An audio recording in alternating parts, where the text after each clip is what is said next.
Yes, you heard that right. Dudes have reached a new height of laziness and are completely vetoing cooking their meat and claiming it as a new wave of health. It is funny to me that dudes would look at the price of an air fryer or a half decent pan and think to themselves, nah, I'm good. Some internet bro told me to invest my money into a crypto scam, so I'm gonna do that instead. But yes, it's 2025 and diet fads are not going anywhere anytime soon. And some dudes are now claiming that if you eat raw meat, it has some health benefits. I don't know. We could probably tie this back to Liver King and his whole wave of health of like, eating raw meat makes me all strong and he was on steroids the entire time. Would you look at that? I mean, he's probably on steroids and tapeworms. We have to give the worms some form of credit here for that physical ability. What's going on, pod people? How are y'all doing? And today I want to show you what my algorithm sometimes tests me with, because they're kind of like, hey, you're a white guy with receding hairline. Maybe you like some of this raw eating red pill content. And because I had to see it, now you have to see it. And I'm going to introduce you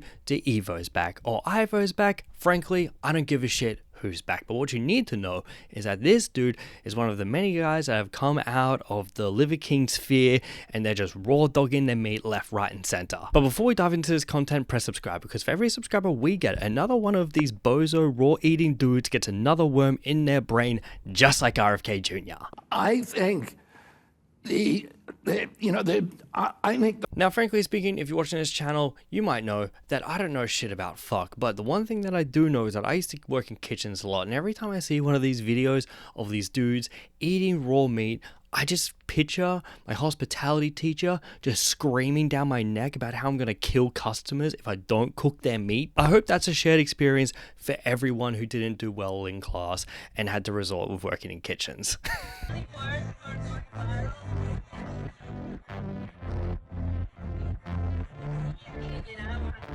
Now, this is the first video that I was served from this guy. Yeah, this dude's posted up on a private jet and he's like, you know what? You guys have bubbles, you guys have caviar, you have all this high level shit, but you know what? I'm just gonna bring my cheap ground beef from the supermarket. What the fuck are you thinking? This dude might be genius for doing this, because for all we know, when you go on a private jet, all the extra food might cost more money. Something that I think none of us will ever experience. But if that's the case, this is a genius move then, right? He's just trying to save a little bit of money on his budget. I totally get that. But what I don't understand though is that you're on a private jet full of other people and you're bringing raw beef on there just to crack open and eat halfway through the flight. For whatever reason, this just reminds me of when you would work a shitty office job and then you had that one coworker that nobody really liked, and they would always bring tuna in for lunch and they would crack that fucking thing open at lunch and stink the place out and no one wanted to sit next to them. That's the vibe that this video brings. But in this case, there is no escape to the office, okay? You're stuck on a private jet with this guy. This is the one time that I would think to myself, you know what, if there was a vegan on a plane and they decided to crash this plane, I think that's justified. I can see myself doing something like this though, in all seriousness, because I can get real petty sometimes. And if I had a private jet to myself and they came up to me, they're like, oh, sorry, sir, we had to cancel this other private jet, so their party is going to join you today. And I was like, hey, I thought it was just me on this plane, okay? I just thought it would be just me by myself. Now I have to share it with other people? Not on my watch. Crack out the raw beef and see who goes for the exit first. Now, I've just become more and more fascinated by these subcategories of like these alpha male bros, biohacking dudes, whatever you may call them. And I can't cover everything that I want to properly say in these videos, but luckily for you, I do have a Patreon where I post a whole bunch of bonus content on there. It's kind of like a post-game review of my processes of these videos and also behind the scenes of my stand-up comedy. So if you want to see that, subscribe to my Patreon. It's the best way to support me. It's only a couple of bucks a month. But anyways, back to the point of this video.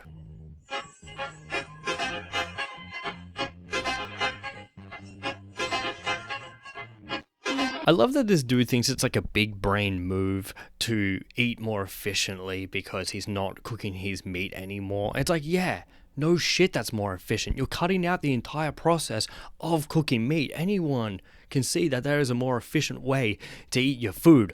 But honestly speaking, I think this dude probably undercooked his meat one too many times and he thought to himself, you know what? It ain't going back in the pan. We're going raw from now on.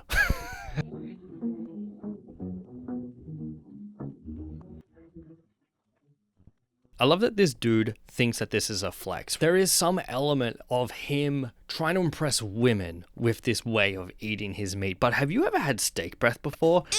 My God, dude, as soon as I finish eating a steak, that gum straight in my mouth because it smells so horrendously bad. I can't even begin to fathom how bad raw meat in your mouth smells like.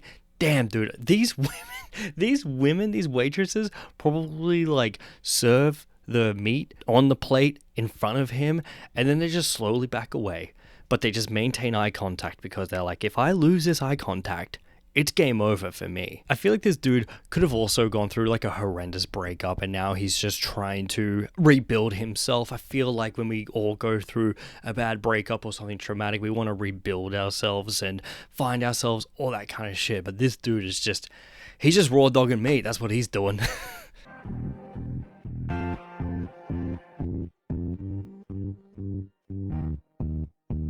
You see what I mean? But like, this is scaring the hoes a bit because of this video celebrating with men like a brotherhood because you're like wolves and you're celebrating over raw meat.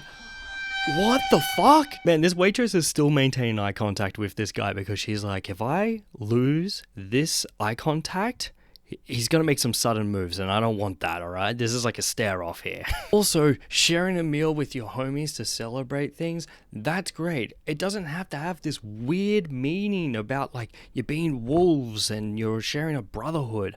If anything, that kind of completely diminishes what you're doing and makes you look like a bunch of losers. While researching and writing this video, part of me came to the conclusion that this is rage bait because if you look closely in all of his videos, he's chewing, but he's not actually putting any of the raw meat in his mouth. So I'm like, okay, this is clearly a bit. He's clearly content farming to build an audience for some ulterior motive.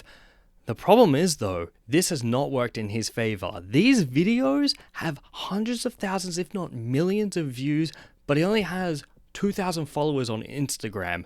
This has to be by far one of the worst conversion rates in history. This needs to be studied in marketing classes for years to come. Because how can you get this many views, this many impressions, but you only have 2,000 followers?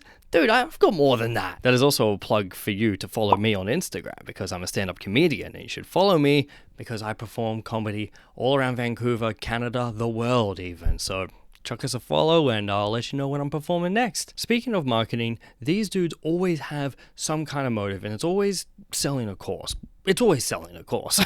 The problem is though, I looked everywhere online.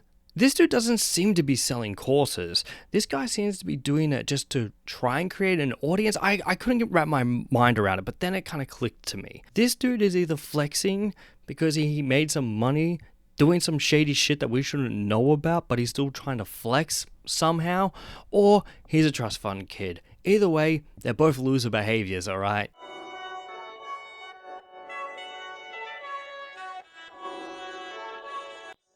This dude's talking about cooking beef as if it's like an Olympic sport. He's talking about it as if he's on Fear Factor, right? Mental resilience. Homie, if you had a gun to your head and you had to choose between getting the trigger pulled and eating a teaspoon of raw meat, you're obviously gonna eat the raw meat, dude. It's not that deep. It's not some serious thing here of mental resilience. That's probably why I'm leaning towards more this guy being a trust fund kid, because he hasn't really had any hardship in his life if he really thinks that having a strong mental health is revolved around eating raw meat. Again, some dudes would rather raw dog their meat than go to therapy. Now, majority of this dude's content, he's not actually talking, which is really good, because when he does talk, he says the dumbest shit imaginable. What are your thoughts on EMFs and the impact that they have on human health? I have noticed whenever I'm out in the woods, hiking, living in nature, my sleep is way deeper. My phone is always in airplane mode, especially when it's on my body. In general, I've noticed optimizing everything else, doing all the panaceas. So for me, for example, sweating heavy, whether it's during exercise or in the sauna, is a panacea. When people ask me, what is it good for? I basically say everything. Same with weightlifting, sunlight, cutting out processed food, those are panaceas. They do so many good things. It's just like an endless list of things that they're good for. And when we focus on those, I notice that you're stronger. Now you're going to be more resistant to whatever else is out there as well. This dude has somehow managed to write a whole entire essay about touching grass. If I put into ChatGPT right now, what should I do to touch grass?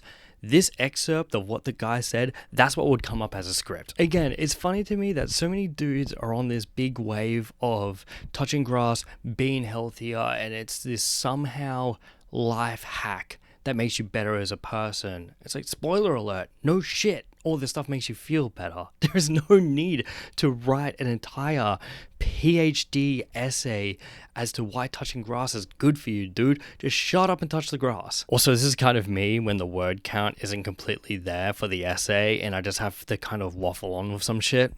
Same energy, let's be real.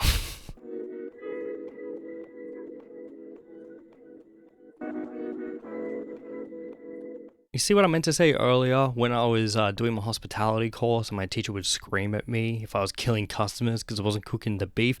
This guy doesn't think so. This guy thinks that no, your gut will fix it.